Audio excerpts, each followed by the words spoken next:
On this Monday morning, the dawn of a new era in American history as the nation awaits the swearing in of its 47th president.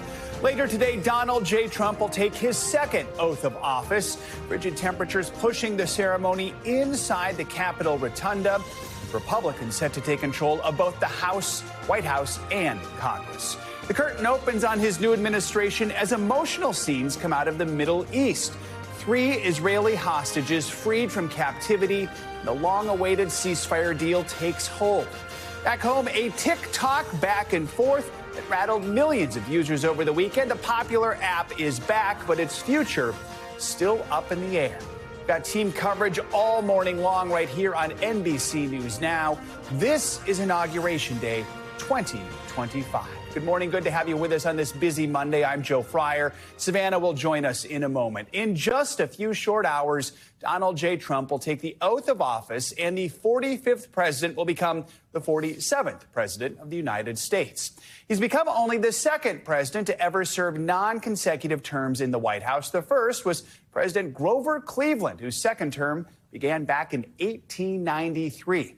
As is customary, the president-elect is waking up this morning at the historic Blair House just across Pennsylvania Avenue from the White House today. Mr. Trump will begin his day by attending a service at St. John's Episcopal Church that's near the White House, another tradition for presidents-elect. He arrived in Washington over the weekend, taking part in several events, including a rally with supporters. He also hosted a candlelight dinner. The president-elect spoke about his vision for the future of the country. We will end 4 years of failure, disaster, and decline, and we will begin the 4 greatest years in the history of our country. We're going to turn it around. We're going to turn it around quick, and we're going to do things that nobody thought even were possible. We're inheriting a nation faced with crises at home and abroad. NBC News Chief White House correspondent Peter Alexander kicks off our coverage this morning. Peter, good to see you. So before we get into today's festivities, let's begin with President-elect Trump's busy weekend in Washington, building up to today, building up to the inauguration. Walk us through some of the highlights.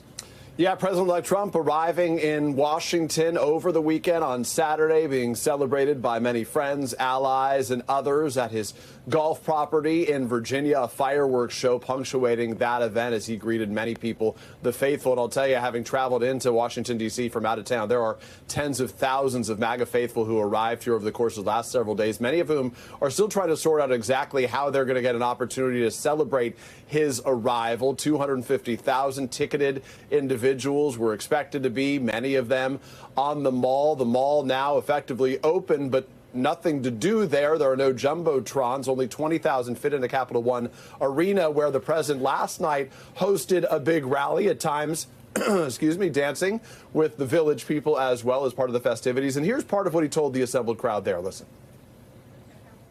We're going to end the reign of a failed and corrupt political establishment in Washington, a failed administration. We're not going to take it anymore. You're going to see executive orders that are going to make you extremely happy. Lots of them. Lots of them. The invasion of our borders will have come to a halt, and all the illegal border trespassers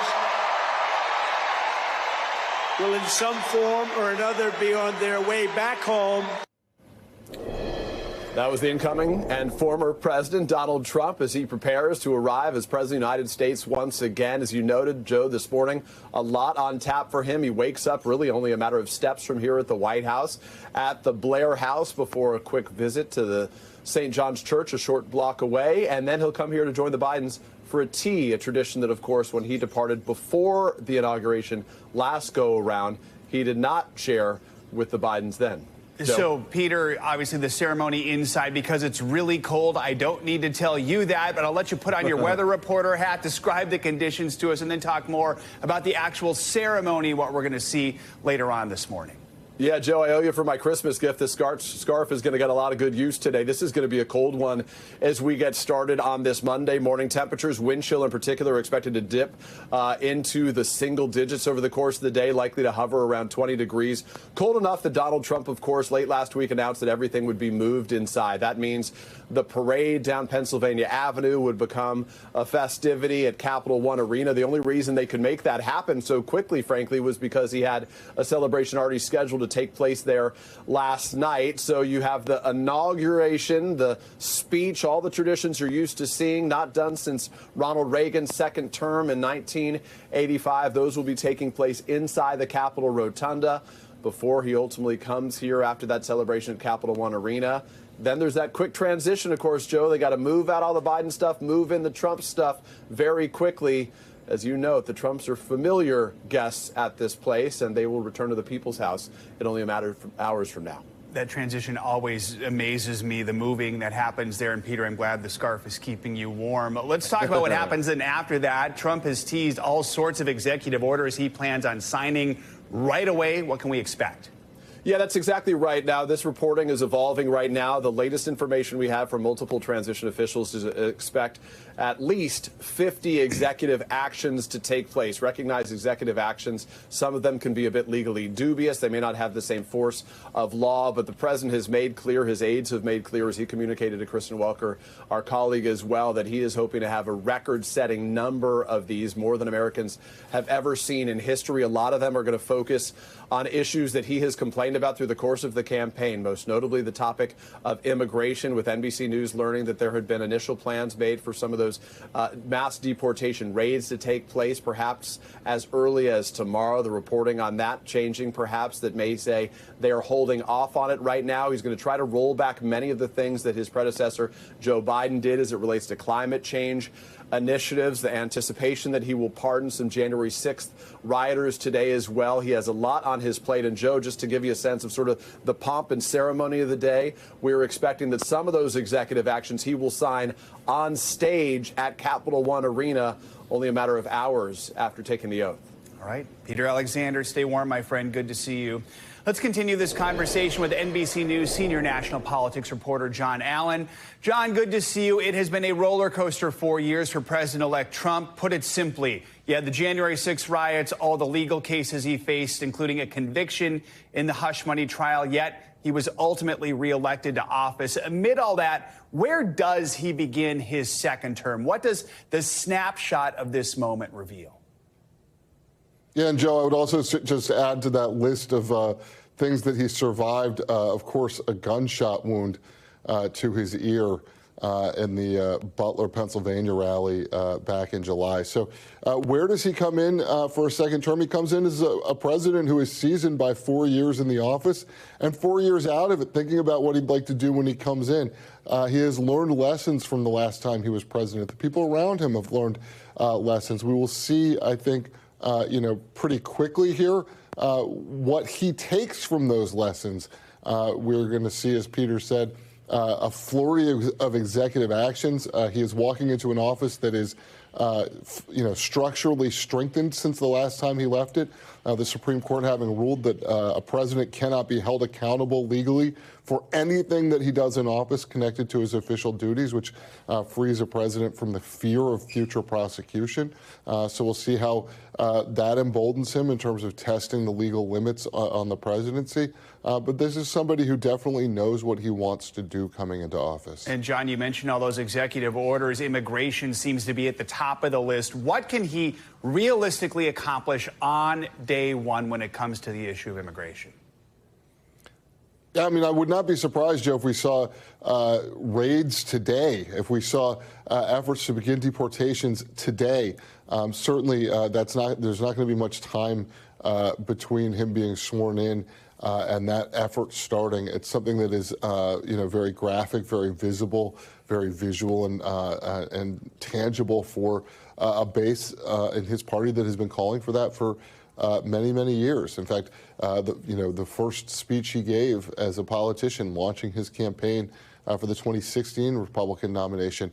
The idea of building a border wall was central to that launch. So, I think that's one of the things that we will be paying a lot of attention to in the next 24 hours, the next 48 hours, and in the early weeks of the Trump administration. And John, beyond the issue of immigration, what are some of the other executive orders you're expecting today? We're expecting to see one reversing the spending for the Inflation Reduction Act climate component. So Joe Biden's big legislative win, one of his big legislative wins, Trump has decided that he wants to cut off funding for that. That could create a legal fight. The president is not allowed under the Impoundment Control Act of 1974. The president's not allowed to stop funding things that Congress have appropriated money for. But Trump's officials believe that that's unconstitutional, and they plan to go forward with an executive order on that. And I think we'll see something today, likely on the issue of trans athletes competing in women's sports. All right, John, appreciate your time this morning. Thank you so much. Let's focus on the security preparations for today's events. NBC News law enforcement analyst, former Secret Service Special Agent Evie Poumpouras joins us now with a closer look at that. A few things we're going to look at here. First is just the fact that we have a president-elect here who had an assassination attempt against him in Butler, another apparent assassination attempt then after that. How does that change the security situation? Does it change things as far as security for today, for the inauguration? Well, look, in general, I would think absolutely yes. He had 2 attempts on his life. One was absolutely a very close call. Also, don't forget what happened here on New Year's Eve when we had those 2 terrorist attacks. And that's another element that comes in. So you're kind of seeing a shift here where traditionally protection was really about the focus was on the president and the other VIPs and protectees. And now the concern is also becoming and shifting, and rightfully so, the people, the crowds and crowds and crowds of people that are going to be attending the events.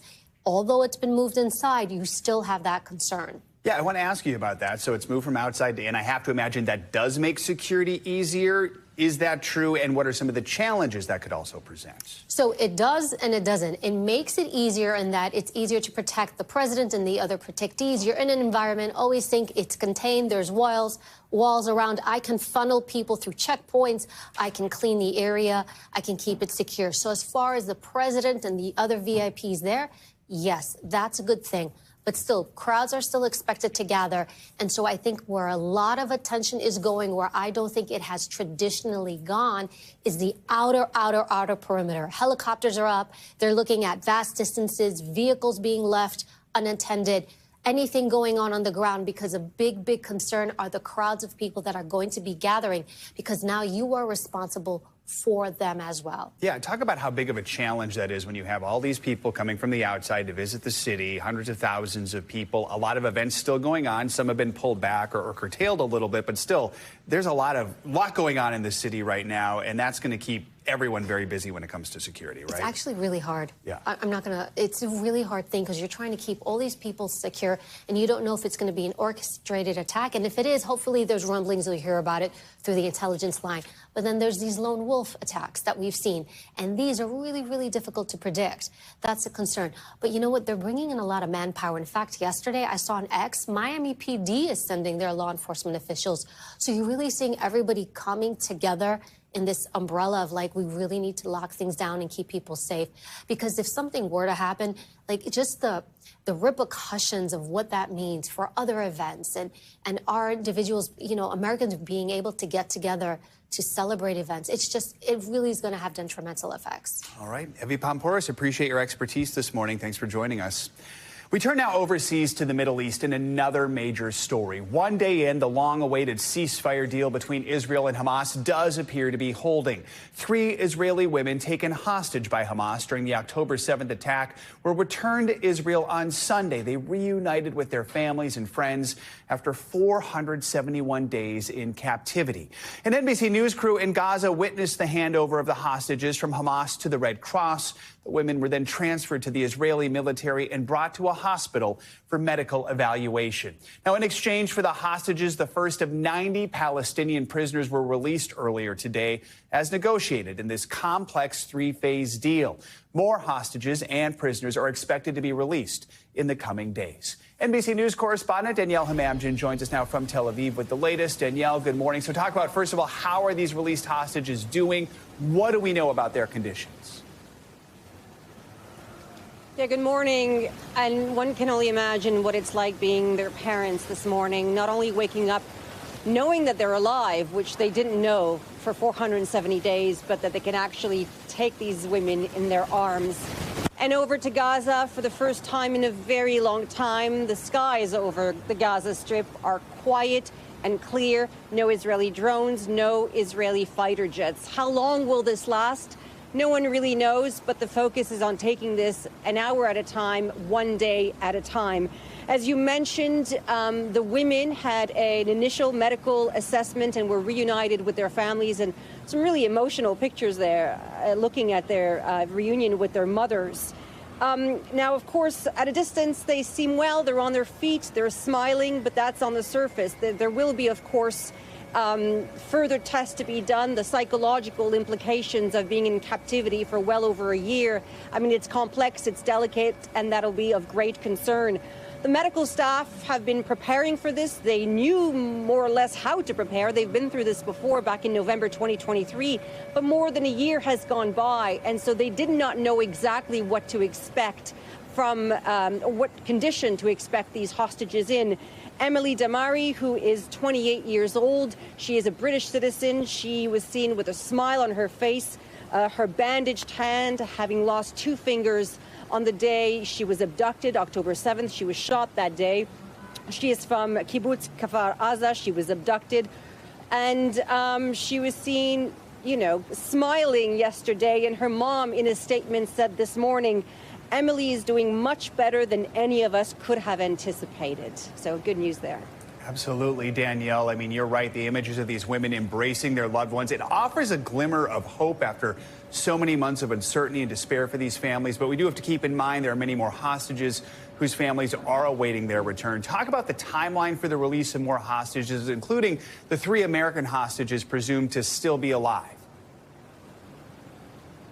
Yeah, the next hostage for prisoner release will happen on day 7. That takes us to next Saturday, February 1st. And we understand, according to a senior administration official, that 65-year-old American Keith Siegel, he will be released on day 14. And so, forgive me, that will be February 1st. Soon after, we will see 36-year-old Sagi Dekel Khan, who is understood to be injured. And this entire process, the first stage, which is lasting 42 days, it will happen on a weekly basis up until the very end. Last week, all the other hostages will be released. There will be 5 remaining Americans after that, dead and alive. They are expected to be released in phase 2 of this deal, if we ever get there, Joe. All right, Danielle, appreciate your reporting. Thank you so much. Now, this ceasefire is just one of many global issues that could be impacted by a new American president. Mr. Trump said he's planning to sign a, quote, record-setting number of executive actions when he takes office later today. And that does include some foreign policy plans that are likely to shake up America's global alliances. For more on this, let's bring in NBC News Chief International Correspondent Kier Simmons, who joins us from Washington. Kier, good morning. Good to see you. So let's start with the ceasefire deal between Israel and Hamas. Both President Biden and Mr. Trump have been quick to claim responsibility for the deal. I mean, let's listen to what they both had to say about it just yesterday. This was the deal that I outlined for the world back in May 31st. Many of you covered it at the time. It was endorsed overwhelmingly by folks around the world. This week we achieved an epic ceasefire agreement as a first step toward lasting peace in the Middle East. And this agreement could only have happened as a result of our historic victory in November.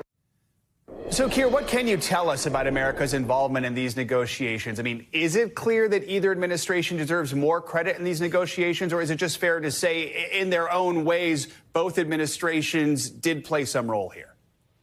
Yeah, both are right, honestly. Now, look, on the ground, those involved are actually praising each other for their cooperation. So that's quite something. And that being said, the fact that President-elect Trump was about to take office, the fact that he said all hell will break loose, whatever that really meant, if it didn't happen, the fact that his envoy, Steve Witkoff, extraordinary, this property developer from Florida and New York, intervened, flew there, got involved in the negotiations. I'm told by a senator who knows him well that he paid for his own travel, that had a big impact on these negotiations. And then you saw Steve Witkoff at the rally yesterday that President-elect Trump held. Again, what an extraordinary thing to see him at a political rally, the man that President-elect Trump has designated as his envoy for the Middle East, the person that they say was crucial to these negotiations. That being said, Joe, there is a long way to go. As Danielle suggested there, it is putting one foot in front of the other, step by step, with these talks. And Steve Witkoff, President-elect Trump, could find themselves having to try and get things back on track on numerous occasions in the weeks ahead. Such an important point there, Kier. I want to get to the conflict on another front, the Russia-Ukraine war. One of Mr. Trump's boldest promises was that he would end the war within 24 hours of taking office or even before. That remains to be seen. The clock will start ticking in a few hours here. Has he spoken to the leaders of either nation recently? I mean, does he have a real plan of action here? He's spoken to President Zelensky. According to the Russians, he hasn't spoken to President Putin. Now, whether or not there have been communications behind the scenes, there's another envoy, General Keith Kellogg, who is assigned to try to bring about the kind of political resolution that President-elect Trump has said he wants. You know, within this foreign policy of this new administration, there is going to be tension between the traditional Secretary of State, for example, National Security Advisor, and these envoys that are being sent out and will have a direct line to President-elect Trump, soon to be President Trump. So the question of whether there can be negotiations that end with a kind of settlement over Ukraine and Russia, it is going to be fraught. It is going to be, frankly, likely as fragile as those Middle East talks that we were just talking about. And we don't know yet what kind of resolution it will be. We do know, of course, that the mandate for President-elect Trump was to get to the end of the fighting. And frankly, you have to assume that likely means even with Russia holding some of the territory that it has illegally seized during the almost 3 years of this war. And Kier, let's talk about what's happening here in North America. Weeks after his election, Mr. Trump promised to implement tariffs on products imported from two of America's biggest trading partners. He posted on Truth Social in November, on January 20th, as one of my many first executive orders, I will sign all necessary documents to charge Mexico and Canada a 25% tariff on all products coming into the United States and its ridiculous open borders. Now, we don't have any reporting yet that is actually on tap for one of his executive orders today, but clearly this is an issue that's important to him. What kind of impact could this have on the global economy? Well, different folks have different views whether what the impact the tariffs have. So that, you know, there are critics who will say it will increase prices for Americans, that it will add to inflation, that it will have an impact, but not the impact that President-elect Trump wants. I mean, you only have to read the art of the deal to recognize, and we've seen President-elect Trump in power before, to understand that quite often what he does is he begins with his kind of maximalist goals at the outset of a kind of negotiation, and then things move politically from there. You're right, though. I mean, the first question is, will there be tariffs? By the way, it's not just with Mexico and Canada. Europe, China, all of these countries have been threatened with tariffs by President-elect Trump during the election. What exactly the first moves will be? Well, another example, he spoke with President Xi of China just on Friday. So what does that mean for relations? And again, of course, Canada and Mexico working very hard to try to ensure that they don't face these kinds of tariffs. All right. Kier, good to have you with us this morning. Thank you so much. Much more to come on this special edition of Morning News Now, including our continuing coverage of Inauguration Day 2025 from Washington. First, though, after the break, sifting through the ashes in the bleak aftermath of those wildfires that ravaged Southern California. We're on the ground as evacuated families return home. That is next. Stay with us. Welcome back. Fire crews in Los Angeles got a much-needed break over the weekend, but now they're once again bracing for severe conditions with the Santa Ana winds set to pick up again today. It comes as thousands of displaced families are starting the process of returning home if they have homes to go back to. NBC News correspondent Dana Griffin has more on some of the many challenges they face as they pick up the pieces and prepare to rebuild. LA residents sifting through the ashes of precious memories. Those Santa Ana winds that once fanned the flames have finally died down, helping firefighters get the upper hand. And evacuation orders are slowly being lifted, allowing residents to return home. But for some, like the Dale family who lost their Pacific Palisades home, it's a long road back. It's just so tight-knit that I'm desperate to get back. It's my favorite place in the world, and I want to get back there however we can. They're not alone. More than 12,000 homes and buildings were lost in the wildfires. California Governor Gavin Newsom hinting at a Marshall-style rebuilding plan that could cost tens of billions of dollars. We already have a team looking and reimagining LA 2.0. But that could wind up putting Newsom at odds with congressional Republicans who have suggested putting conditions on aid to California. The big question now, how to rebuild in a way that ensures this never happens again. So there are a lot of different factors at play here. Jeff Slegamelch is a climate and disaster expert. He says LA's unique topography and dry climate makes it especially prone to wildfires. You know, you have these canyons, you have these very steep hillsides, and so when the fires start, they just run out of control and they rise with the heat and rise up. The solution in his eyes, rebuilding using fire-resistant materials, creating buffers around homes by eliminating flammable plants and widening roads. We have a lot of neighborhoods on very narrow roads from when these were little bungalows for actors back, half a century ago that just aren't fit for the kind of response that we need if we need to get fire trucks up there. Good evening, everyone. As we come on the air, the famous Malibu coastline beneath a rising tower of smoke. One case study, Paradise, California. Back in 2018, 90% of the town burned to the ground, destroying 18,000 structures and killing 85 people. It's California's most destructive fire on record. But 6 years later, the town has rebuilt a third of its homes with an emphasis on fire resilience, including warning sirens, wider streets for emergency vehicles, and power lines buried underground. LA now faces a similar opportunity to rebuild in a way that is more in tune with Mother Nature. Is this a watershed moment for LA? Absolutely, I think it should be. In the arc of history, when we see major investments in disaster resilience, we see that in the aftermath of an unfortunately severe disaster and severe losses. Meanwhile, the Dale family is celebrating small victories, like a return to school for daughters Felicity, Minnie, and Tallulah in a new district. Our life has not been normal the last week. It's the most insane week of my life, for sure. And we're just so happy to give them normalcy because they were so happy this morning. Okay. From NBC News, this is a special report. Here's Savannah Guthrie and Craig Melvin. Hi there, everybody. Good morning. We come on the air with breaking news.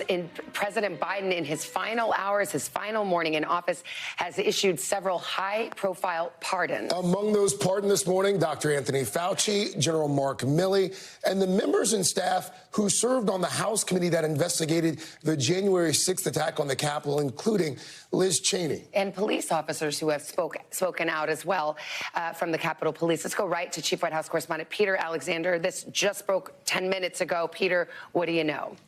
Savannah, as NBC News first reported, President Biden, even yesterday, I'm told, was very seriously considering using this extraordinary presidential power to preemptively pardon some individuals. And this morning, as we are reporting, it is clear that he has decided to do just that in these final hours in office to guard against any potential revenge by the incoming Trump administration, by the incoming President Trump. President Biden just announcing, as you note, that he is pardoning Dr. Anthony Fauci, retired General Mark Milley, and members of the House committee that investigated the January 6th attack on the Capitol. That includes Liz Cheney, Adam Schiff, Adam Kinzinger, among others, as well as Capitol and D.C. police who testified before that committee. I want to share with you part of what the president writes. He says, in part, our nation relies on dedicated, selfless public servants every day. They are the lifeblood of our democracy. Yet alarmingly, he adds, public servants have been subjected to ongoing threats and intimidation for faithfully discharging their duties. Notably, his last comments in this statement add that these pardons, he says, should not be mistaken as an acknowledgement that any individual engaged in any wrongdoing, he says, nor should acceptance by them be misconstrued as any admission of guilt for any offense. He says our nation, quote, owes these public servants a debt of gratitude for their tireless commitment to our country. Now, let's back up for a moment. President Trump, incoming President Trump, as you know, has been a fierce critic and has really railed against so many of those individuals that are receiving these pardons today. Most recently, in late December of last year, Donald Trump verbally attacked Liz Cheney, saying that she committed, quote, egregious and unthinkable acts of crime. That was December 22nd, less than a month ago. Of Mark Milley, in the past, he suggested that he deserved execution, and the fact that some of the actions he had taken in the past would have been worthy of execution. So to be clear, Joe Biden, some of his final actions now to preemptively pardon some of those high-profile figures. Savannah. All right, we want to turn now to Kristen Welker, moderator of Meet the Press, and Hallie Jackson, NBC's senior Washington correspondent. Peter really raises the point that needs to be made here.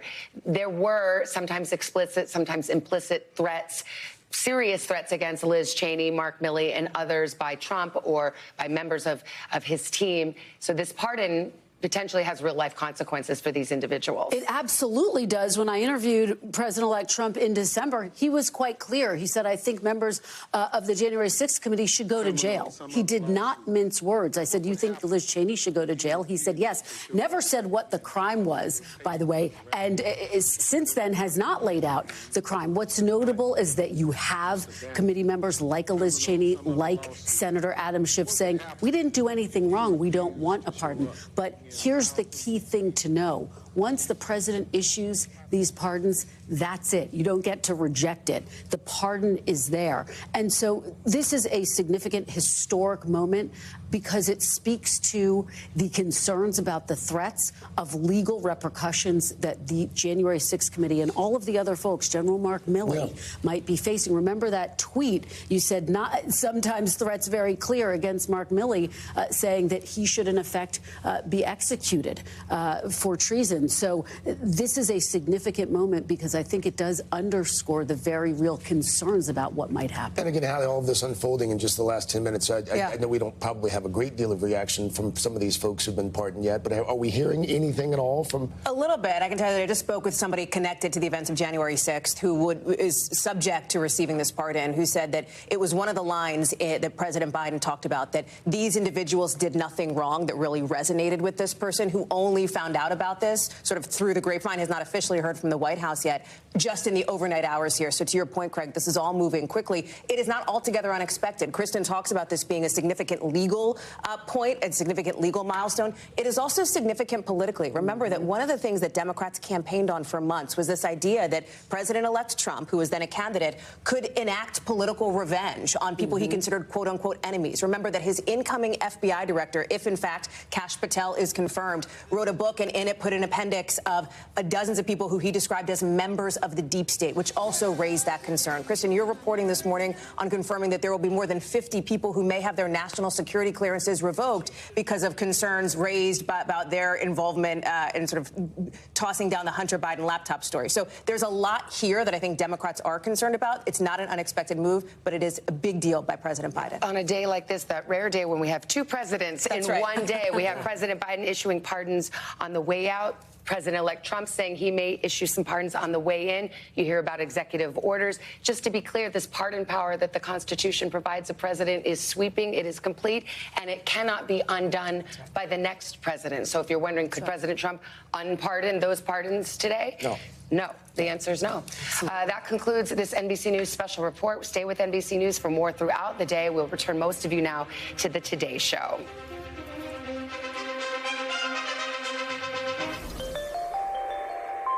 All right. right, thanks for joining us back here on Morning News Now. After that special report, let's get to another top story, of course, which is the weather. Southern California bracing for more dry conditions and high winds this week, and then winter weather's hitting other parts of the country. Let's get a check on your Morning News Now weather. Yeah, meteorologist Michelle Grossman joins us. Michelle, good morning.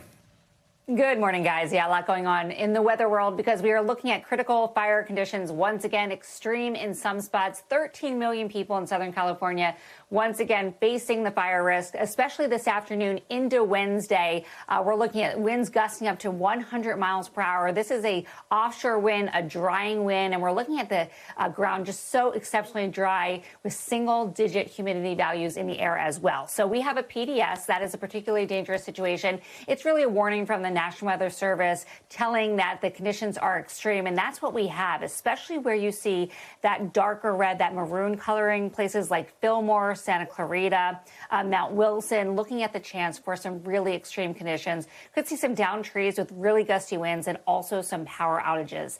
All right, let's talk about the snow because we are looking at winter alerts all across the country, 55 million people under winter alerts. And notice the south. We have them dotted along the Gulf Coast into the southeast. So from Texas to Florida, we are looking at the chance for some snow and some ice. 214 million Americans. That is a lot under cold alerts. Really the majority of the country under cold alerts, with the exception of the West Coast. We are looking from the northern plains to the southern plains to the southeast and mid-Atlantic as well, with really bitterly cold, dangerous conditions. We'll end it here, guys. We're looking at a really cold day for the inauguration. Temperatures in the 20s, but feeling more like the single digits. Back to you. All right, thank you so much, Michelle. Now, we should mention today's Inauguration Day coincides with Dr. Martin Luther King Jr. Day. The federal holiday is observed on the third Monday of January each year and honors the life and legacy of Dr. King.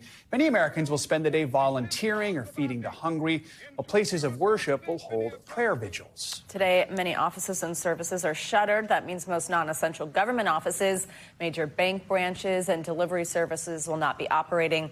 Now, if you're wondering when the last time that the holiday overlapped at the Inauguration Day was, we've got the answer for you. It was Barack Obama's second-term inauguration. That was in 2013.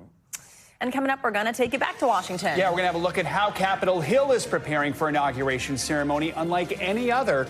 Busy morning. Stay with us. This is Morning News Now.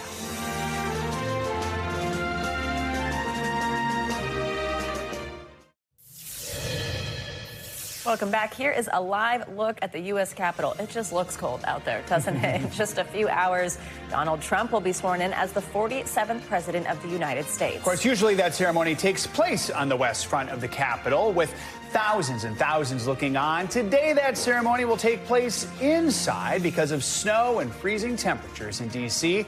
The last time that happened was 40 years ago during President Ronald Reagan's second inauguration.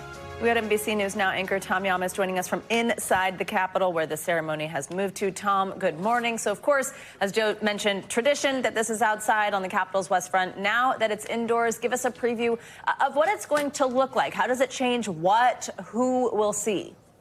Yeah, the president-elect called an audible just before the weekend saying it was going to be too cold for his supporters, that it could be dangerous for law enforcement, including their horses. So he wanted to bring it inside the Capitol. It'll happen here. As you can see, the stage is set. One of the stages is set just behind me here in Emancipation Hall. That is the Statue of Freedom. It is a replica of the one that sits atop the Capitol Rotunda. I do want to tell you that, you got to think about this. The inauguration usually has about 250,000 people that come to D.C. There are thousands, if not tens of thousands, that are still coming, that are here. They'll be watching the events in bars and restaurants or at the Capital One Arena if they're lucky enough to get a ticket. There's about 1,300 seats here. Those people will be able to watch, and we're not exactly clear who will get those tickets, but likely, obviously, prominent Republicans, some of those tech titan CEOs, along with people that are close to the president-elect as well. So we'll be watching all of that when it happens just behind us in a few hours. So, Tom, last night, Mr. Trump was in Washington rallying supporters at the Capital One Arena, offering a preview of his return to the Oval Office. He made a long list of promises on the campaign trail for what he's going to do on day one. Today is day one. What can we expect to come the rest of the day? We're expecting anywhere from 50 to 100 executive orders. We expect him to sign some of those actually at the Capital One Arena in front of his rally of supporters. That's going to be quite the scene. As you mentioned last night, he was there as well. He delivered a long speech. He danced with the village people at one point to YMCA. He invited Elon Musk up to stage when the crowd went wild. Here's a little bit of what he said last night. The American people have given us their trust, and in return, we're going to give them the best first day, the biggest first week, and the most extraordinary first 100 days of any presidency in American history.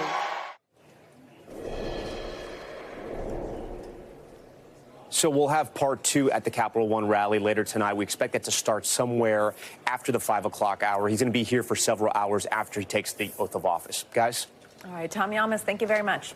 For more on the inauguration, let's bring in Jonathan Alter. He's a presidential historian and NBC contributor. He's also the author of the book, His Very Best, Jimmy Carter, A Life. Jonathan, always good to have you with us, especially on a day like today. I mean, in our nation's history, the inauguration used to be held in early March before later moving to January 20th during the FDR years. There's a lot of choreography that goes into it today. You were at President Carter's inauguration back in 1977. Talk about just the symbolic importance, the pomp and circumstance of Inauguration Day and how it sets the tone. Well, these are always days of history going back to the dawn of the Republic. By definition, history's made initially on March 4th and now on January 20th, every 4 years. But I think today will go down as one of the most historic inaugurations in American history because of what outgoing President Joe Biden just did.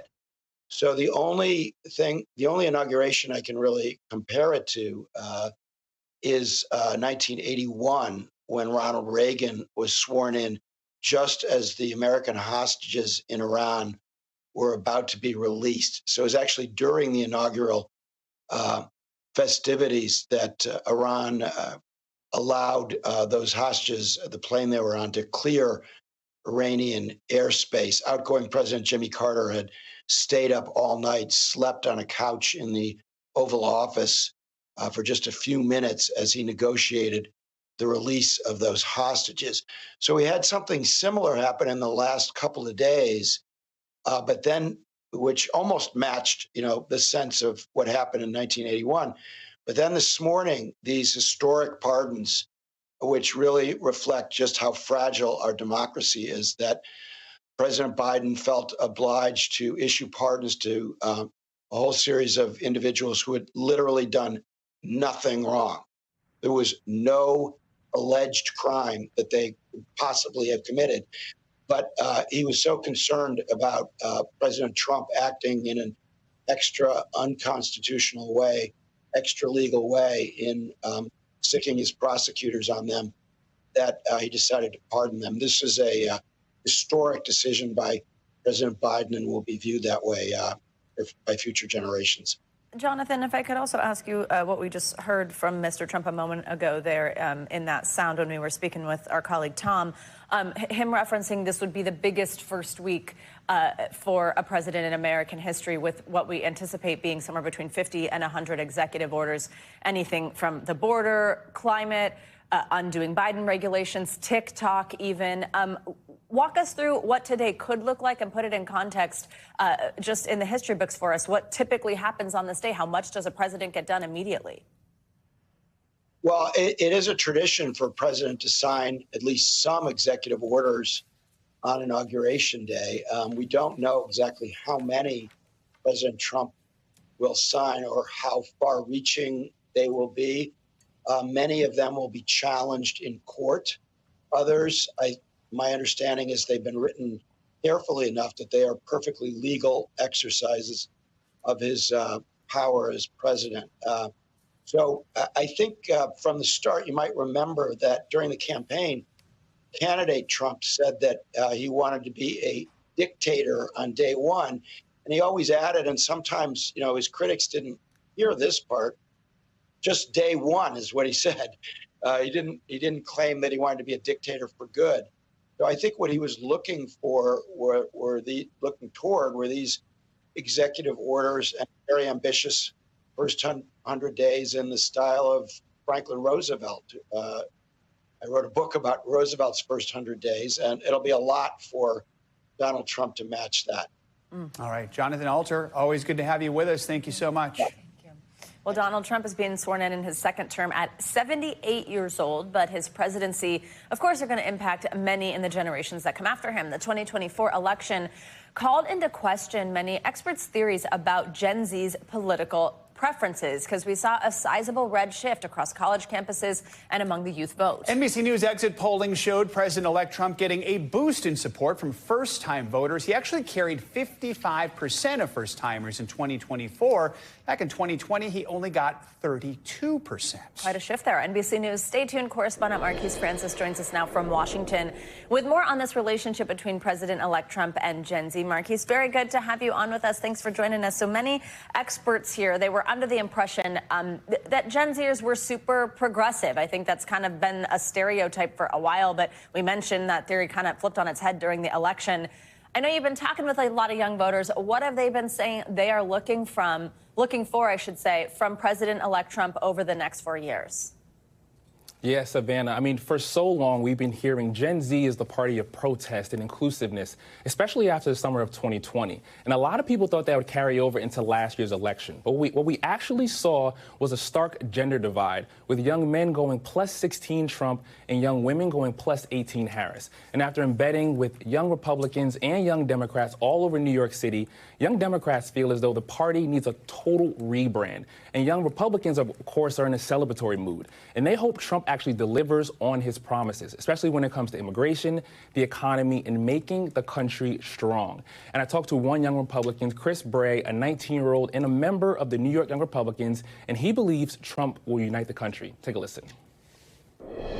I think the culture war that we have right now, where we have such a polarized America, I would really love to see that shift. And while Donald Trump himself is such an intense and polarizing figure, I think that the sort of dialogue that he creates around freedom of speech and speech itself could really open us up to a more accepting place.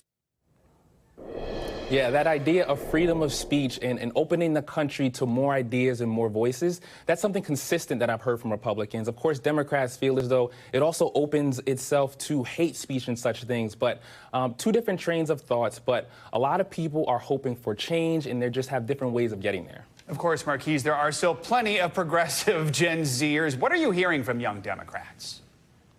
Yeah, I mean, young Democrats feel as though they're playing two different games. When it comes to Republicans, they feel as though they're brash. They feel as though Democrats are playing chess, and Republicans are really coming through with armor tanks and just changing the game totally. And so when I embedded with the president of the New York Young Democrats out of Brooklyn, he feels as though the party really needs to change their strategy and actually listen to young people more. Take a listen to what he had to say. What does the next 4 years look like for young Democrats in terms of getting something fruitful from a Trump presidency? We have to show, we can't just roll over. And I do see some rolling over. Doesn't mean we are going to be against every single thing. There might be some good things, right? We'll see. We'll see. But when he comes after vulnerable communities, we have to stand up and be a beacon of hope and the light of so many people that rely on us. We're the Democratic Party who stand for human rights, stand for democracy. Yeah, a beacon of light. That's really what young Democrats are hoping for in the next 4 years, but they're also having to strategize to figure out what they need to get someone from their party back into the top office in 4 years. Marquise Francis from D.C. for us. Thank you so much. Coming up, that's right, folks. TikTok's back, but what does the future hold for one of the world's most popular apps? After the break, how another Trump White House could play into it all. Savannah's going to break it down for us next.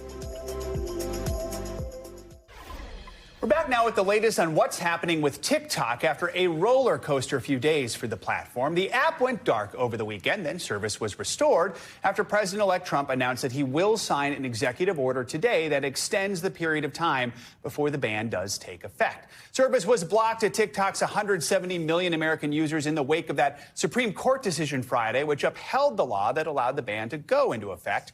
And on the eve of his inauguration, Mr. Trump celebrated the app's return. And as of today, TikTok is back. That was the celebration. So Savannah's been following the story through the weekend. What happens next, or what could happen next? Yeah, absolutely. So let's talk about what soon-to-be President Trump has laid out in terms of what he might want. So the law leaves the interpretation of what a sale of this company is up to the president. And that is sort of what this all pins on. The law said that TikTok should be banned unless it's sold away from its parent company because of its ties to China. Well, yesterday, both in a statement from the president-elect as well as in that same rally, we got some details about what he thinks might qualify in his judgment, which is a 50% American ownership. So a joint venture between an American company or individual here and that parent company, ByteDance. So here's what's interesting about that. It leaves major open questions still about the original concern here, the national security concerns. Could China take American user data, or maybe more concerningly, manipulate the content shown to Americans on the app?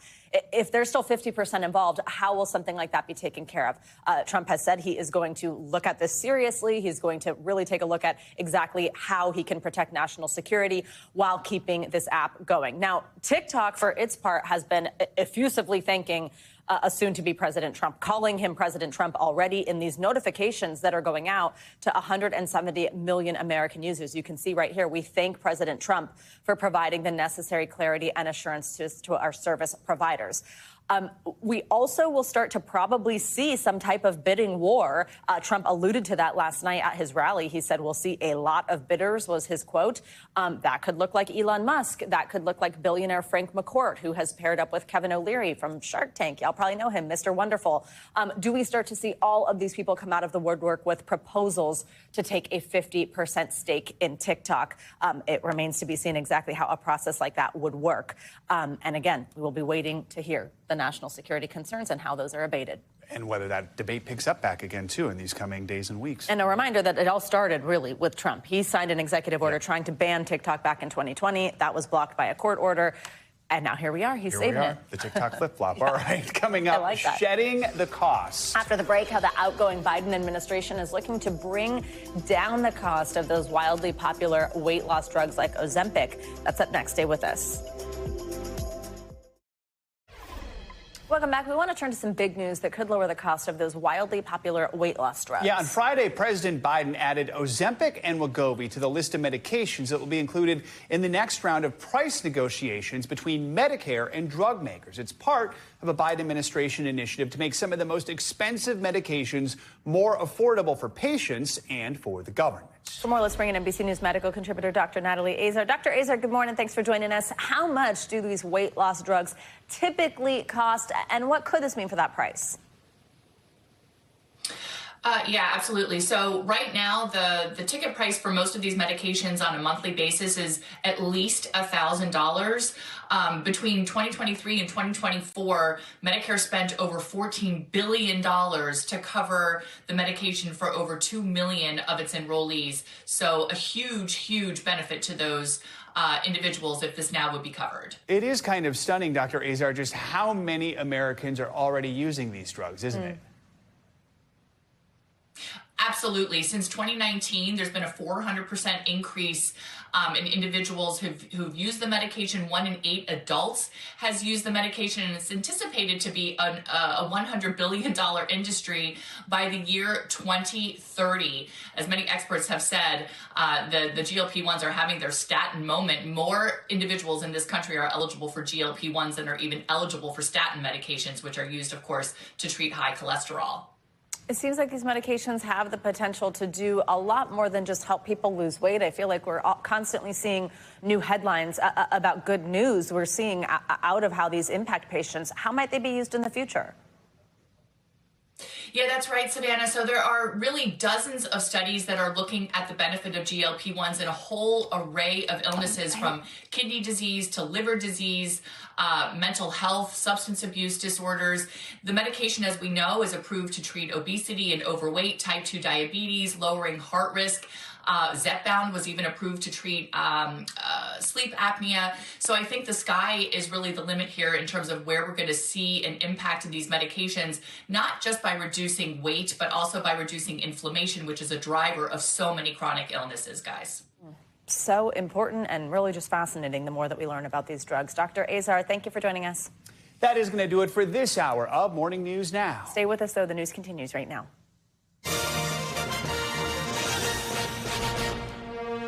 Breaking this morning, President Biden issues an 11th hour pardon to Dr. Anthony Fauci, General Mark Milley, and members of the January 6th committee as Donald Trump prepares to return to power.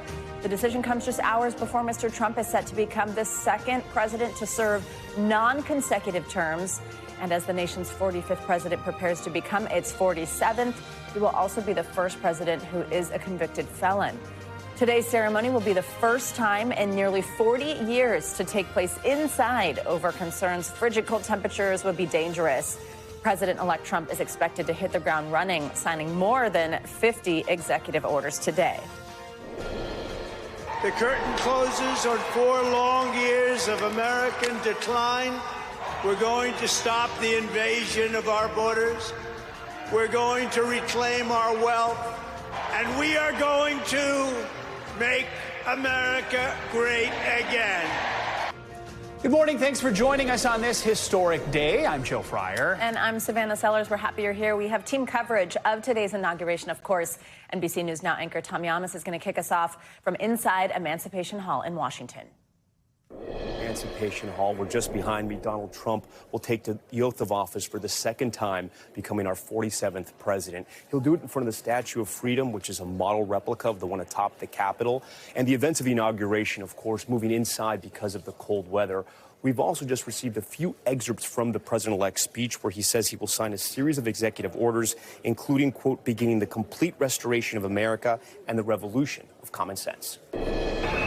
This morning, President-elect Donald Trump set to be sworn into office for the second time. With the frigid weather, Trump calling an audible, moving the ceremony inside the Capitol Rotunda. The last time this happened, Ronald Reagan's second inauguration 40 years ago. Last night, the incoming president rallying supporters at Capital One Arena in downtown D.C.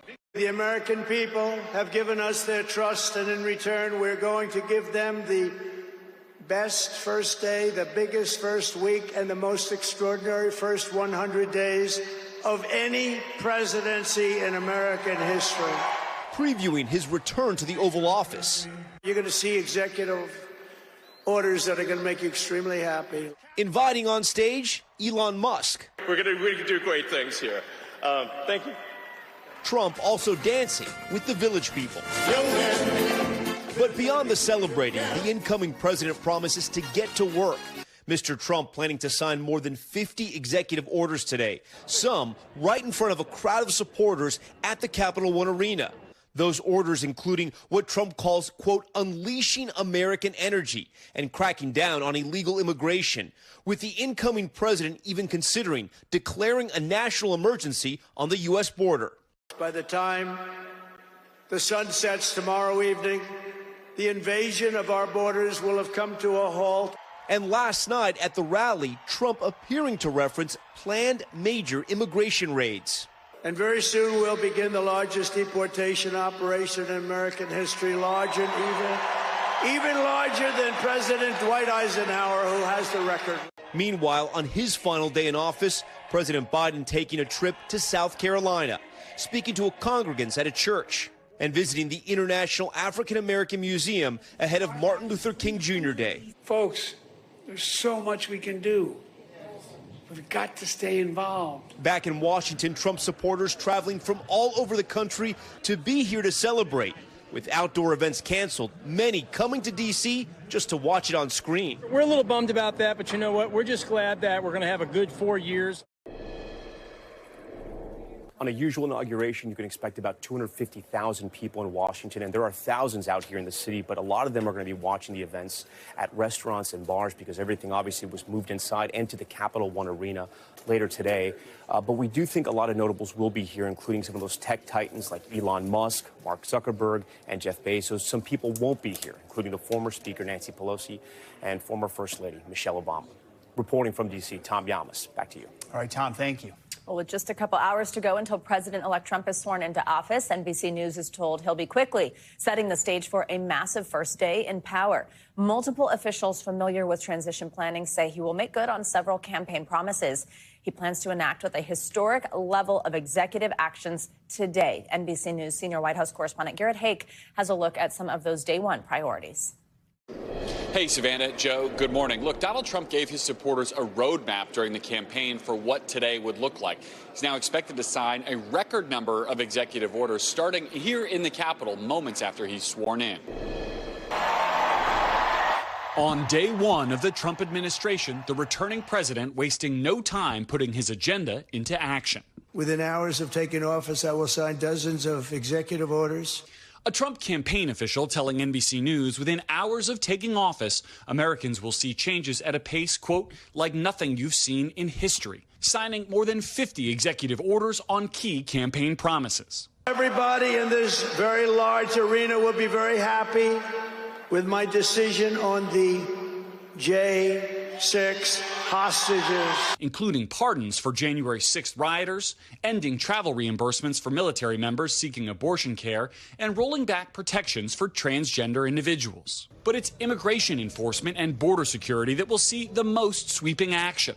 The president-elect expected to declare a national emergency on the U.S.-Mexico border. By the time the sun sets tomorrow evening, the invasion of our borders will have come to a halt, and all the illegal border trespassers will in some form or another be on their way back home. NBC News learning ICE officials are planning a major enforcement operation targeting immigrants in the days following the inauguration, according to a document reviewed by NBC News and a person familiar with the planning. The cities that could see the immediate activity include Washington, D.C., Philadelphia, Chicago, Los Angeles, and Denver. On Tuesday, you're going to expect ICE. ICE is finally going to go out and do their job. We're going to take the handcuffs off ICE. Trump also pledging to end birthright citizenship after taking the oath, policies expected to face stiff legal and logistical challenges. Trump also expected to roll back some climate policies, setting the stage for this flurry of actions at an October rally. I only want to be a dictator for one day, and I'm going to close the borders and drill, baby, drill. As president, Trump can focus on another major campaign promise, remaking the economy, threatening to quickly implement 25% tariffs on goods made in Mexico and Canada. A blitz of executive actions that in a single day could set the tone for the next 4 years. Starting tomorrow, I will act with historic speed and strength and fix every single crisis facing our country. We have to do it. Donald Trump will sign the first of these orders in what's called the President's Room just off the Senate floor. Others will be signed at Capital One Arena, the basketball arena that will be home to the reworked inaugural parade this afternoon. Trump's allies argue that as a term-limited president with small majorities in the House and Senate, his best chance to being a transformational figure is to act fast, hitting the ground running in Washington. Joe, Savannah. All right, Garrett, thank you. Let's bring in NBC News senior national politics reporter Jonathan Allen once again. John, good to see you. So let's talk about the big breaking news already this morning. In one of his final acts in office, President Biden just issued those several last-minute pardons. They include Dr. Anthony Fauci, retired General Mark Milley, and members of the House committee that investigated the January 6th attack on the Capitol. That includes Liz Cheney. Give us some more context on this and why Biden said he did it. I mean, the context here is that incoming President Trump has looked at all of these people and basically said that they've committed crimes. He accused Mark Milley of treason, talked about putting him to death. There was an interview with our own Kristen Welker last year in which Trump declined to take off the table the idea that he would execute Milley, the former chairman of the Joint Chiefs of Staff. So, there's any number of reasons or ample reason for all of these people to be concerned that President Trump would target them for prosecution because he said that he would do that. And as a result, I think President Biden decided as one of his last acts here to give what would be called a preemptive pardon and say the January 6th committee, Anthony Fauci, who spent decades in government service, Milley, who has held high ranks in the military, that all of them should be protected from politically targeted prosecutions. John, thanks for covering that breaking news that just happened a little bit ago for us. Let's talk about what we're going to see this morning, and you're going to be with us through it all. But the first time we are expecting to see President-elect Trump is when he heads to morning church service, a tradition since FDR 1933. I think we've got some live pictures. I'm not sure if we can pull them up here of Blair House. This is where the president-elect, here it is, spends the night. Also is tradition, spends the few days before there with his family. He'll be heading from here to church this morning. Give us a timeline and a sense of what's happening before he actually arrives on Capitol Hill. So after he leaves church, he's going to go have tea with the Bidens, First Lady Melania Trump, incoming First Lady Melania Trump, outgoing First Lady Jill Biden, outgoing President Joe Biden, incoming President Donald Trump. They'll sit down for a traditional tea at the White House. Then the two presidents, outgoing and incoming, will take a ride together in a limousine to the Capitol for the swearing in. President Trump will be sworn in around noon. We're going to see some performances around that, some musical performances. Carrie Underwood, Lee Greenwood, Kid Rock. If you don't like Ba with the Ba, you can get Nelly's Ride With Me, I think, coming at you, and the Village People all performing at the inauguration. And then later today, we'll see President Trump sign some of those executive orders, probably at some of them in the Oval Office and others at Capital One Arena. All right, Jonathan, a lot to come still today. Thanks for guiding us through it. We appreciate it. Thanks, guys. See you in a little bit. Let's turn now to the brutal cold and snow hitting states across the country. Millions of Americans are waking up this morning under some form of cold weather alert as they brace for frigid temperatures that could reach the negative teens and single digits. This comes as parts of the Philly area pummeled by a snowstorm where snow fell at more than an inch an hour. NBC News correspondent Emily Ikeda joins us now from King of Prussia, Pennsylvania, with more. This morning, tens of millions waking up to a bitter blast of cold from the deep south to the Midwest, where it could feel like negative 55 degrees. And in the Northeast, I love days like this where you're driving around and everything's covered in snow. Cities digging out from a wintry mix. Today's inauguration moved indoors and a snow emergency declared in Philadelphia. There goes Berkeley into the clear through the snow all the way home. Where Eagles players made snow angels on the field before defeating the Los Angeles Rams. On the roads, drivers facing treacherous and nearly whiteout conditions and more danger further south in Tennessee. Officials say slick roadways sent multiple vehicles spinning out of control. We are about to experience a very serious and dangerous weather episode. All of Houston's major airports will be closed Tuesday, along with schools. And governors in Mississippi and Louisiana have declared states of emergency, with a week of serious winter weather setting in. Thanks to Emily for that report. Well, more than a quarter of flights were delayed in Philadelphia, D.C., and New York yesterday. And while this region will get a break from the snow, those frigid temperatures are now sticking around to start off the week. So let's get a closer look at the brutally cold temperatures across the country with your Morning News Now weather. We've got Michelle Grossman with us this morning. Hey, Michelle, good morning.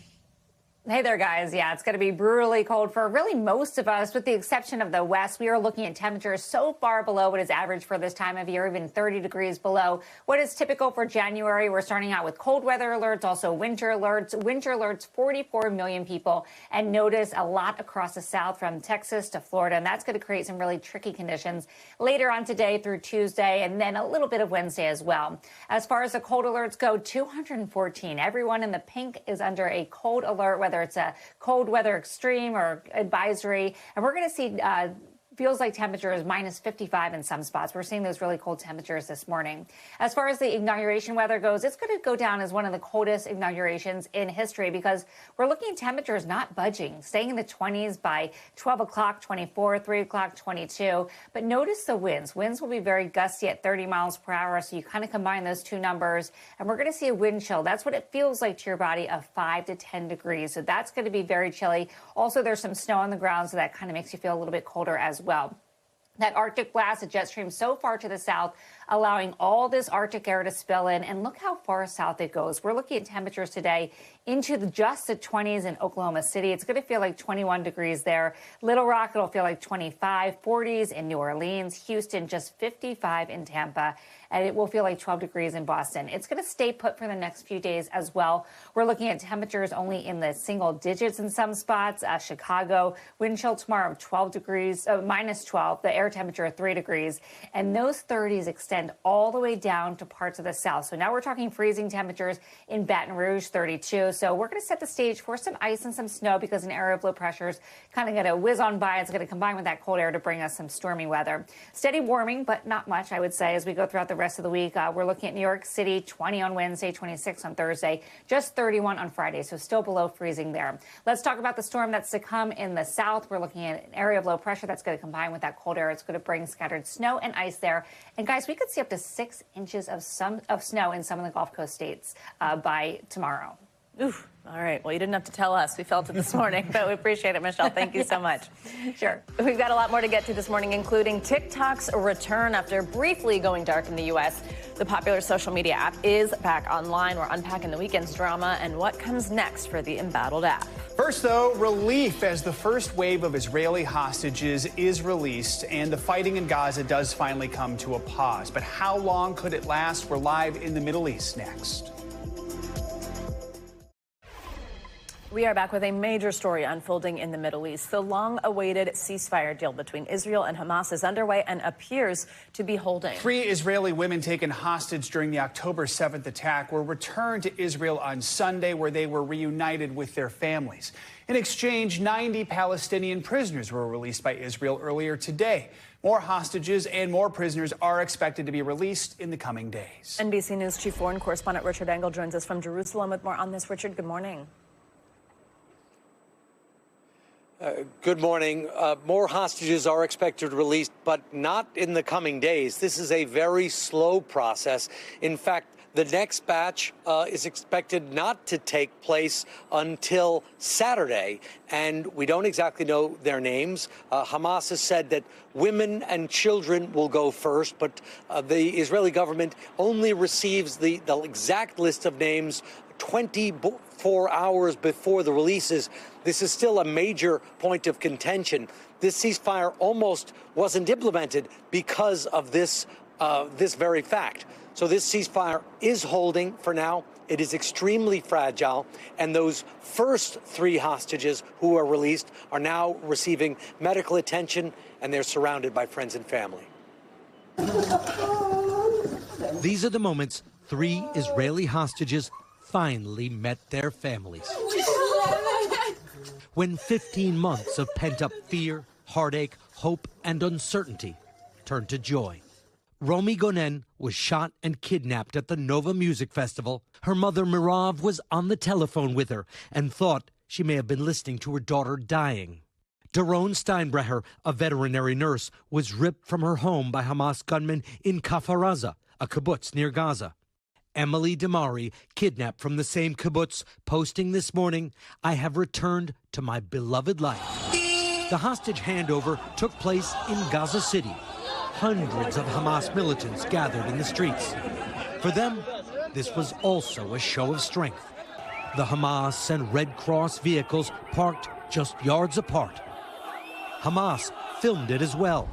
And in a bizarre gesture, Hamas fighters gave the hostages goodie bags containing a map of Gaza, a release certificate, and photos of their captivity, and forced the women to pose with them for their cameras before being released.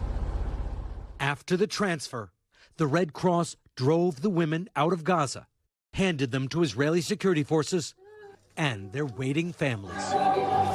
In Tel Aviv, thousands gathered to watch it unfold live on a big screen. And word has just come that they are now safely inside Israel. Romi, Daron, and Emily, everyone here knows them by their first name. Jonathan Ben David is a family friend of American hostage Idan Alexander, echoing the message from many. I do hope this does open up the opportunities for all of the hostages to come home and end the war. Israeli strikes have stopped, but much of Gaza will need to be rebuilt. And after 15 months of living in tents under fire, nearly 47,000 killed, according to local officials, Gazans have begun to head back to their homes to see if anything remains. There are 3 living American hostages still held in Gaza. And since Hamas is prioritizing this slow release, women and children are being prioritized first. It could be several weeks before any Americans are set free. All right, Richard, thank you very much. For more on this and the incoming Trump administration's influence in the Middle East, let's bring in Jeremy Bash. He's the former chief of staff of the CIA and Department of Defense. Jeremy, always good to have you with us. So we know both President Biden and Mr. Trump have been quick to claim responsibility for the ceasefire deal between Israel and Hamas. In fact, President Biden had this exchange with a reporter a few days ago when the deal was announced on Wednesday. Let's listen. Thank you. Who gets credit for this, Mr. President, you or Trump? Is that a joke? Oh. So, Jeremy, he says that, but it is, I guess, maybe a complex answer to the question, right? Yeah, it's pretty straightforward that the Biden administration put forward this plan, the one that was ultimately agreed to by Israel and Hamas. They put it forward back in May. It's this 3-phase plan in which there'd be humanitarian relief that goes into Gaza. Israel would release Palestinian prisoners and the hostages would come slowly out. So this is the Biden plan. And the Biden team, led by Brett McGurk, the senior White House official, and Jake Sullivan and Tony Blinken and others in the region, have been working 24/7 on this. They've been meeting with the families of American hostages. So they undoubtedly were kind of the engine room behind this. But it is also true, and I think it also is fair to acknowledge, that when Trump was elected, he made clear through his envoys and through some of his political rhetoric that he wanted the hostage releases to begin before he took office. And his private diplomacy with Bibi Netanyahu, through his envoy, through Trump's envoy, Steve Witkoff, the incoming Middle East coordinator, as well as what he said publicly about there being hell to pay in the region, in a sense threatening Hamas, that seems to have rattled the parties just enough so that they were able to move and close this deal. But again, as Richard pointed out, it's extremely fragile. And so the Trump team will have to stay on this. They cannot claim victory yet by any stretch. Let's talk a little bit about what we have heard from Trump. I mean, he's taken an aggressive approach, certainly just dealing with the conflict as a whole. He said Hamas would have, quote, hell to pay if the hostages were not released. He's also said that all hell will break out if this deal collapses. This ceasefire deal is not a complete resolution to the conflict. So how do you see his approach, his influence on negotiations? What do you think is going to happen going forward? Well, again, here you have kind of two sides of Donald Trump. There's a lot of bluster and a lot of rhetoric, but also he likes to be a deal maker. He's pretty transactional. I mean, I think that's probably a generous way to describe his foreign policy approach. And so there are some concerns in the region by American partners and allies that he's going to want to cut some deal with Iran, let them keep some of their nuclear program maybe, and not actually employ U.S. military assets or really build the partnerships that protect American interests. On the other hand, I think having talked to some of the families of the American hostages, they certainly welcomed a tougher rhetorical line on Hamas and Iran and the others who are fomenting terrorism in the region. And they welcomed the idea that an American president would be very blunt, would be very clear. And so I think it in some ways cuts both ways. But, what I think is absolutely clear is that the incoming Trump team is going to have its hands full. You've got a vacuum in Syria. You've got a new election in Lebanon. You've got a rebuilding of Gaza that has to take place. You still have at least 95 hostages being held, including 7 Americans, 3 living and 4 who were murdered. So the next couple of weeks and months are going to require deft diplomacy. We're going to have to rely on our military and intelligence professionals. We're going to have to rely on our diplomats, and we're going to have to keep our alliances strong. And Trump in the past has not done an amazing job at reassuring our allies. In some ways, he loves sort of to go do a grand deal with a dictator or an autocrat, and that could undermine American interests and values in the Middle East. And a number of important positions still left to be confirmed also in the coming days. Jeremy Bash, always appreciate your expertise. Thanks so much for joining us this morning. We are just hours away from Donald Trump being sworn in as the 47th president. But what will the Oval Office look like with the Trump family back in power? We're going to take a look next.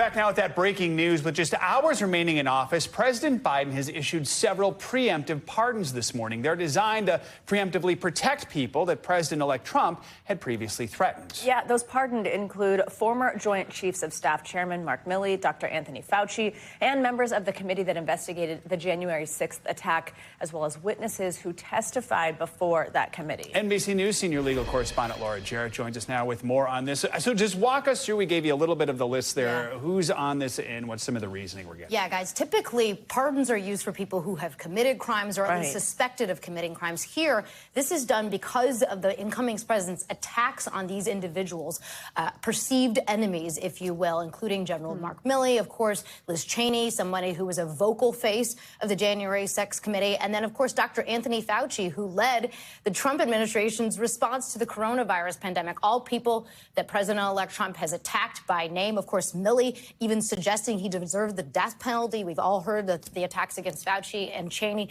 We're just getting a statement in from Dr. Fauci acknowledging the pardon, saying, I have done nothing wrong. I have committed no crime, but saying he's acknowledging this pardon given that it's protecting him and his family against the incoming attacks against the incoming administration, guys. It's interesting here to hear some of these responses to them, almost like I wasn't expecting this since I didn't do anything.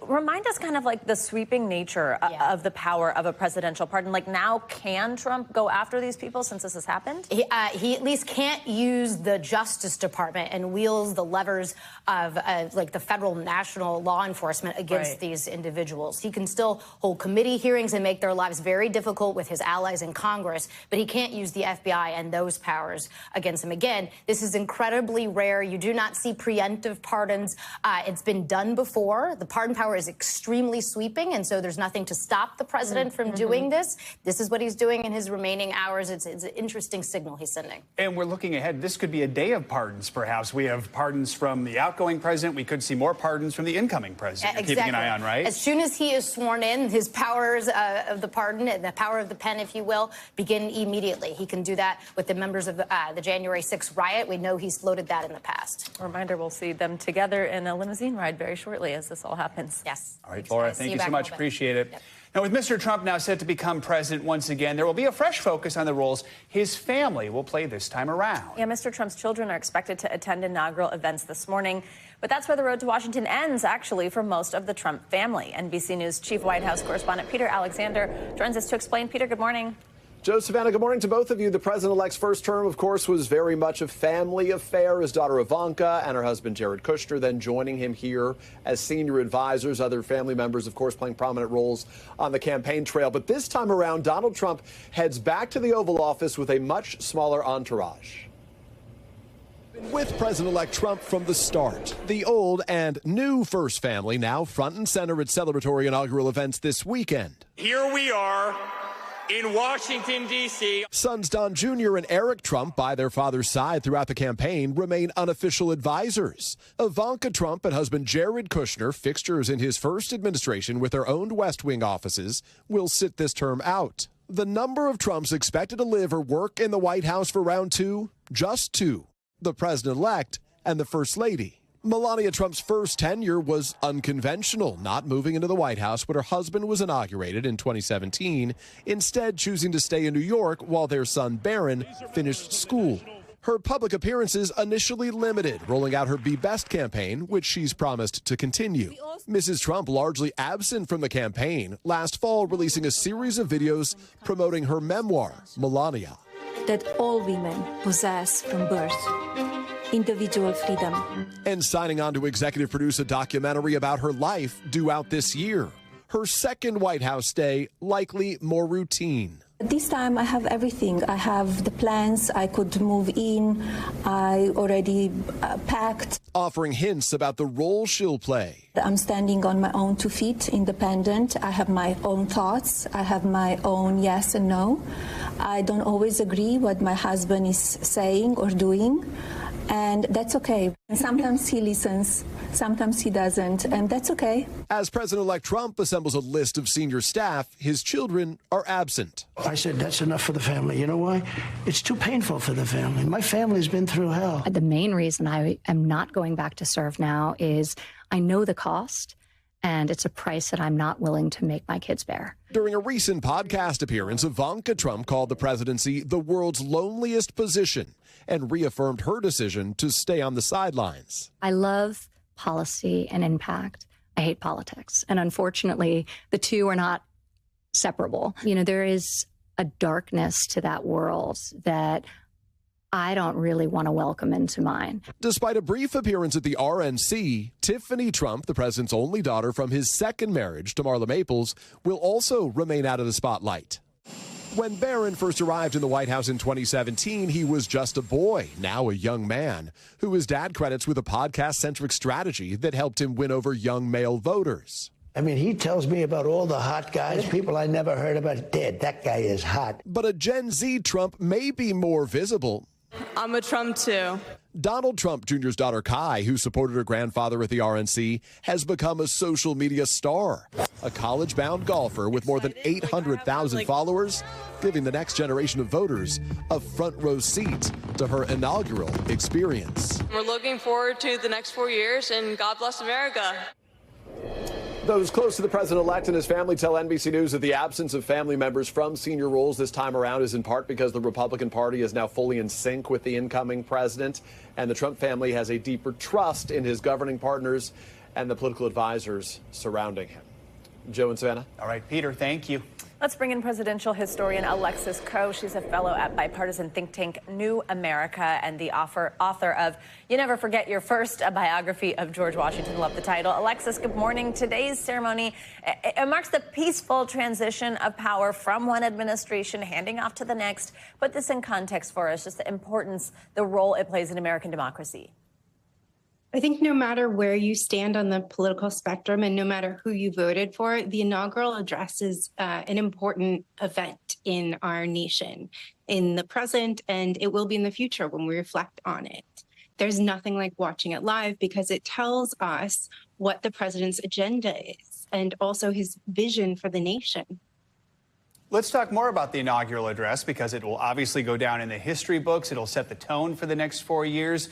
Mr. Trump told NBC's Kristen Welker that the theme for this year's remarks, unity, strength, and fairness. That would be quite the contrast from 8 years ago when it was American carnage. So talk about the potential contrast we could see here. Well, that's interesting. And, you know, we have to wait until we actually hear the speech. There are always last minute changes. And certainly we know that Trump follows his whims and goes with these changes. But unity is always a part of the speech. That's true for George Washington's farewell address, which came with a lot of warnings, as it was with his inauguration address. What we also have on top of unity is this vision for America. It's interesting that he would say equality in other words, so we'll see. This is a stark contrast, I would say, with his last inaugural address, American Carnage, which presented a really dystopian view for America. There's a lot that goes on behind the scenes. Some of these little traditions, like, for example, historically, the outgoing president leaves a handwritten note in the Oval Office for the incoming president. Trump did leave one for Biden in 2021. Biden's expected to return the favor. Give us some insight into that closed-door tradition. That is a fairly recent tradition. It doesn't go back to the founders. It doesn't go back to FDR. This started with Ronald Reagan, who left a note for H.W. Bush in 1989, and he did it on sort of whimsical paper. It was by the children's author Boyden, and it said, "Don't let the turkeys get you down." And that tradition has continued, including, most interestingly, Trump left Biden a note. If you recall, he didn't attend Biden's inauguration. There was, of course, not a peaceful transition of power. And so but we don't know what that note said because Biden has always kept it a secret. I would bet, and I don't like to, as a historian, predict the future, but I would bet Biden is leaving Trump one. Presidential historian Alexis Coe, thank you very much. Interesting stuff to look at, to talk about. Thank you. All right, as Donald Trump prepares to take office, many migrants are preparing for the worst. What we've learned about the president-elect's vows to enact the largest mass deportation in U.S. history next. Plus, it was a roller coaster weekend for TikTok after going dark in the U.S. for hours. The embattled social media app is back online, but for how long? We're going to dig into the details next.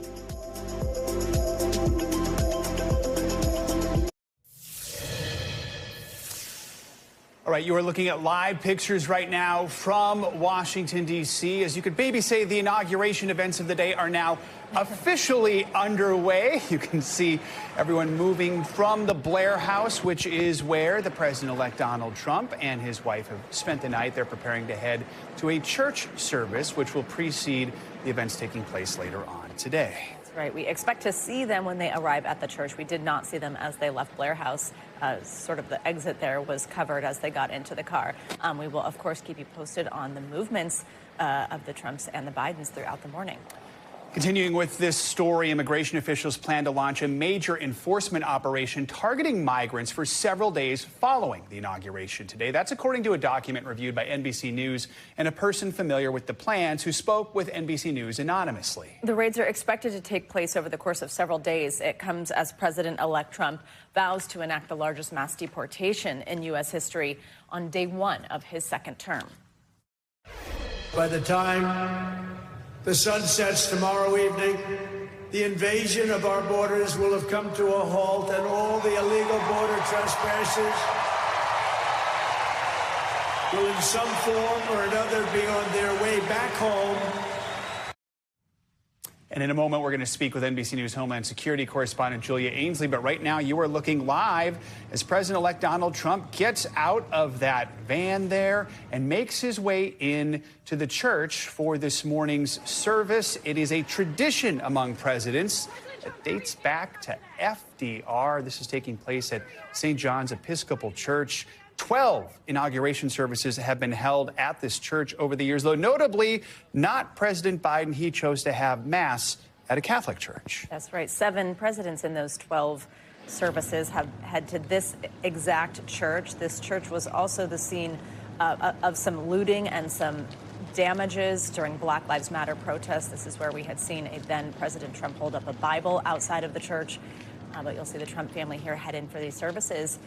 From here, this is where we will see them then head to the White House. They'll have coffee, tea with Mr. Biden and Dr. Joe Biden before we will see President Biden and soon-to-be President Trump drive together in the same car over to the Capitol. Notably, our first clear image of the president-elect and the First Lady on this historic day, Inauguration Day. All right, let's continue with our coverage here and talk about what we were referencing just a few moments ago in these immigration raids that are expected. NBC News Homeland Security correspondent Julia Ainsley joins us now with more on this as we keep an eye on the events outside the church there. Julia, I understand from your reporting these raids were actually postponed because the plans were leaked by the media. What else are you learning about these raids?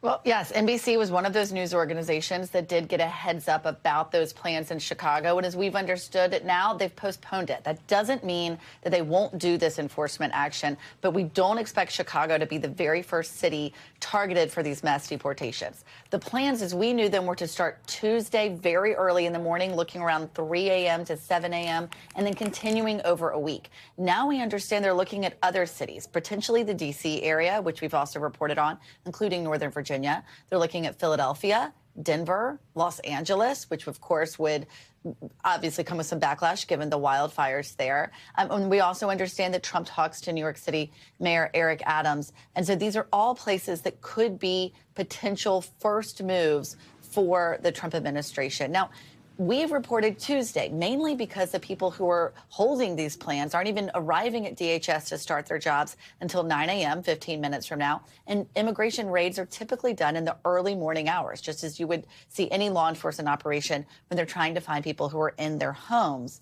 But in this case, you did hear Trump say, he said by the time the sun sets today, we would have an end to what he calls open borders, perhaps signaling we may see some action today. So, of course, we're on standby for all of that. But I think the biggest thing, big picture to watch, is that the Trump administration wants to target Democratic-held cities in order to really show that there's a fight that they want to take. Even if these numbers aren't explosive, even though ICE arrested and deported people just last week, they want to show that they're making a big change. And one way to do that in a very visible way that gets a lot of media attention is to go into cities that might push back on these actions, Joe. Julia, we are looking at live pictures here while we're talking about some plans that we could see go into effect today as we start to see executive orders concerning the border and some of these plans that NBC News was able to report on.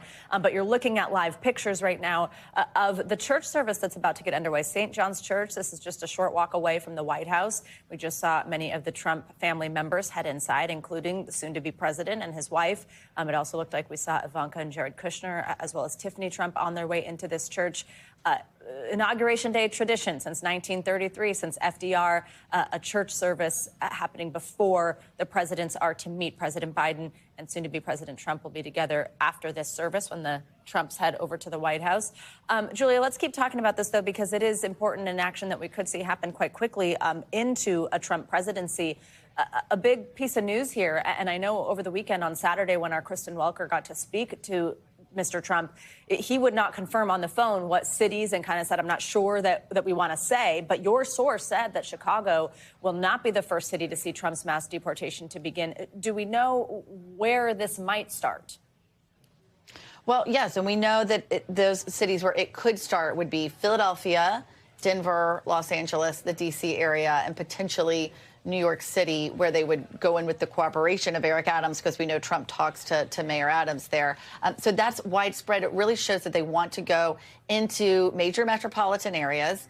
What they don't have on their side there is a lot of detention space. After they arrest these people, it's unclear where they would be held. If they had chosen to stick with Chicago, there isn't a lot of ICE detention space left in Chicago. Each time they come up with a new operation, they're left with some real logistical hurdles here, especially when it comes to funding. ICE is already spending more money than they have. We understand they have about $230 million they need to make up for in their budget. And so until a new Congress comes in and enacts more funding for Trump, this could be very difficult. We could see some piecemeal operations. We understand they want to start with criminals. In fact, those Chicago targets still remain. There are people with criminal convictions that they want to start arresting in Chicago when they bring that operation back. Savannah.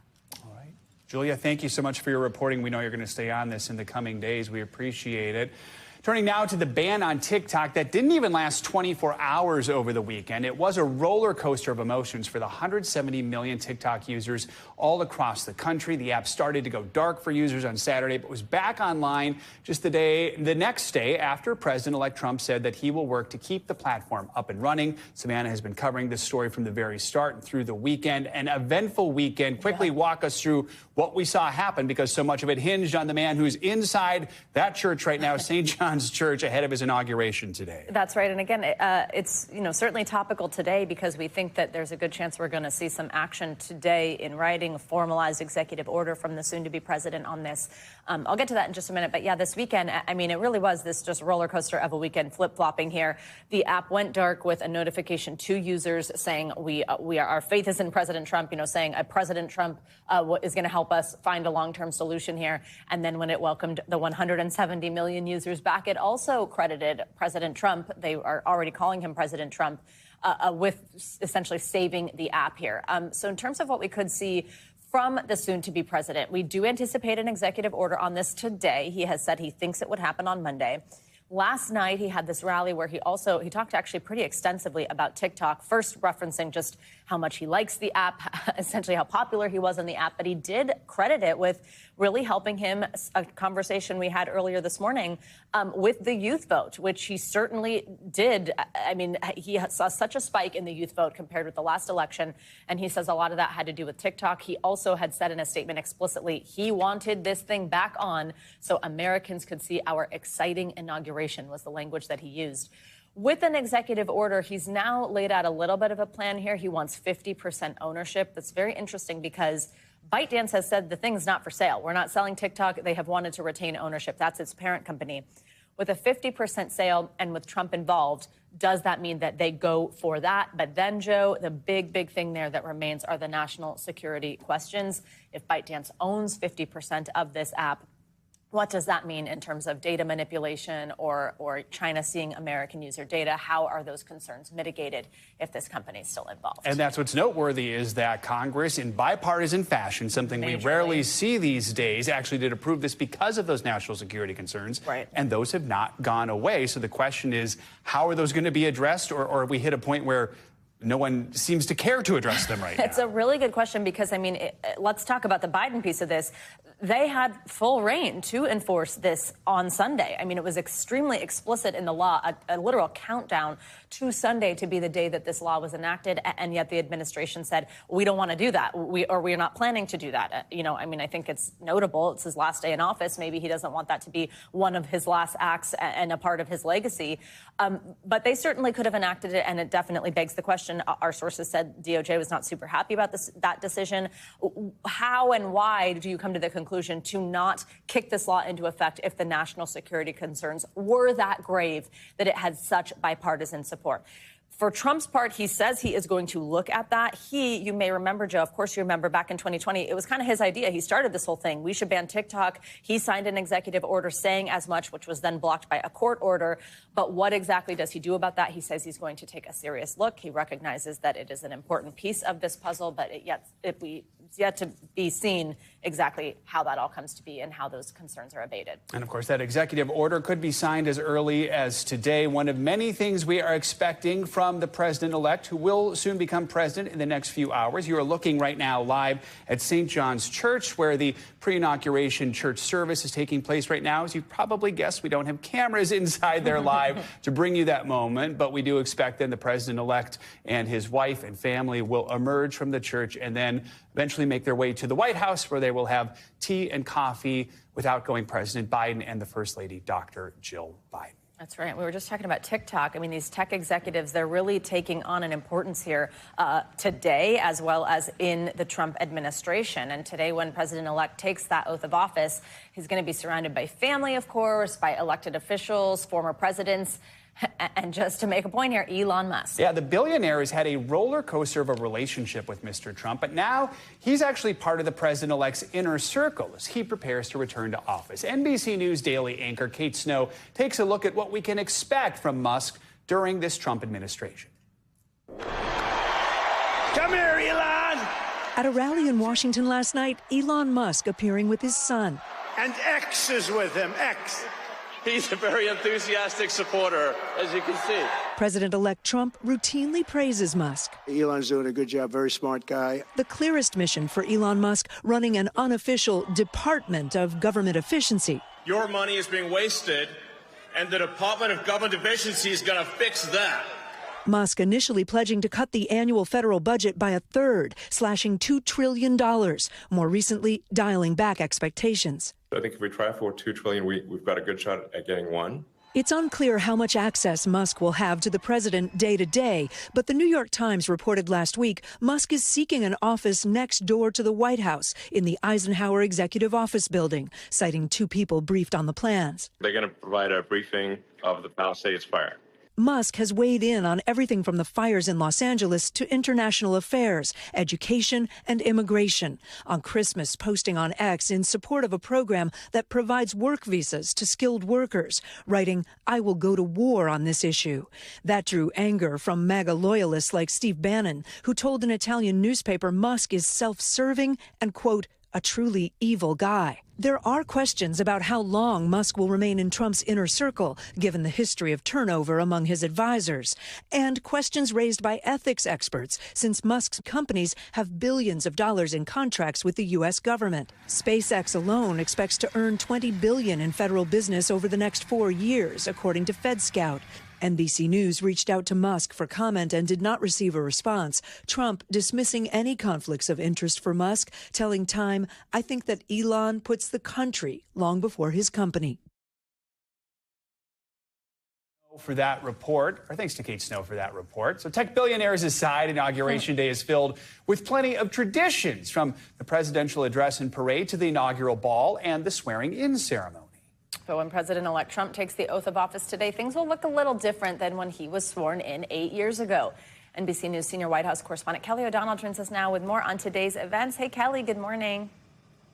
Good morning. And so part of what we see today, all the rituals, all the traditions, that's intended to communicate continuity and change. There are predictable things that we expect to see. And that, of course, is about a thread from one president to the next over time. But sometimes things don't go as planned. And in this case, it is difficult to predict things like the weather, a force of nature that is cold temperatures. And to some degree, it is the Trump style as well that will bring about changes today as leaders come in from the cold.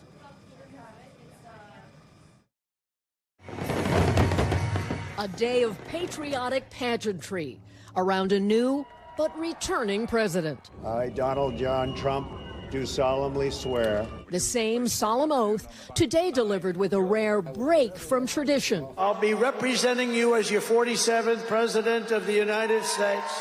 Due to dangerously low temps, workers scramble to dust off an inauguration contingency plan, setting up an alternate stage inside the Capitol Rotunda. Unusual, but not unprecedented. Bitter cold in 1985 drove the ceremony indoors for Ronald Reagan.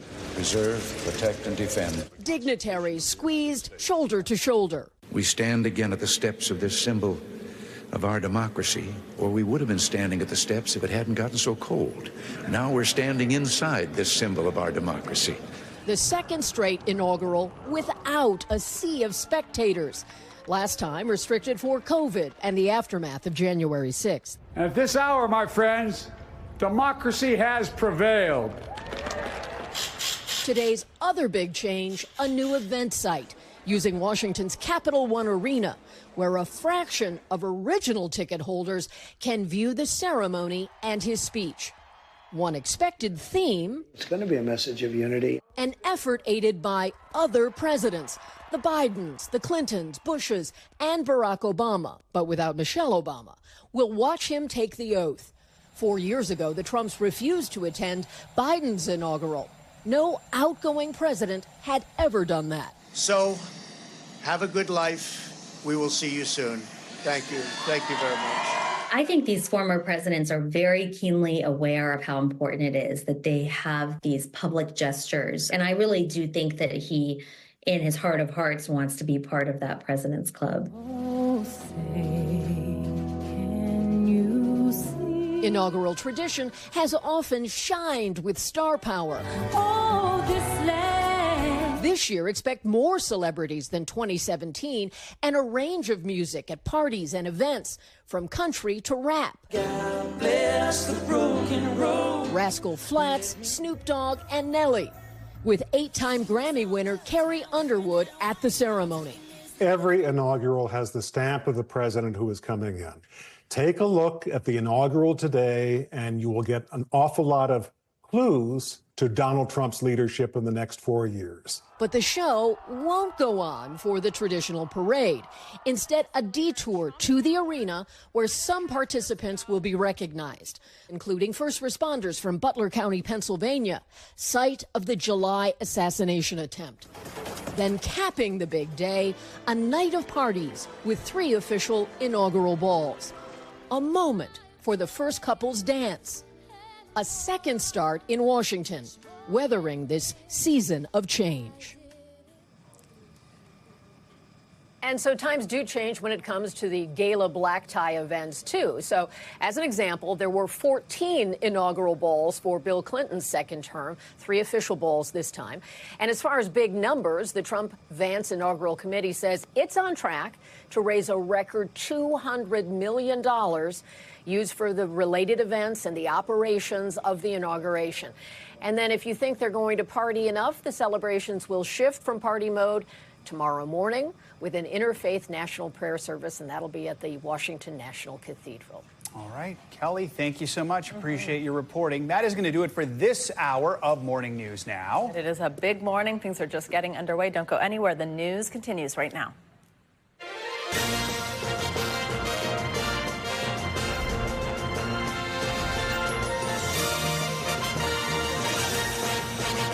Thanks for watching. Stay updated about breaking news and top stories on the NBC News app or follow us on social media.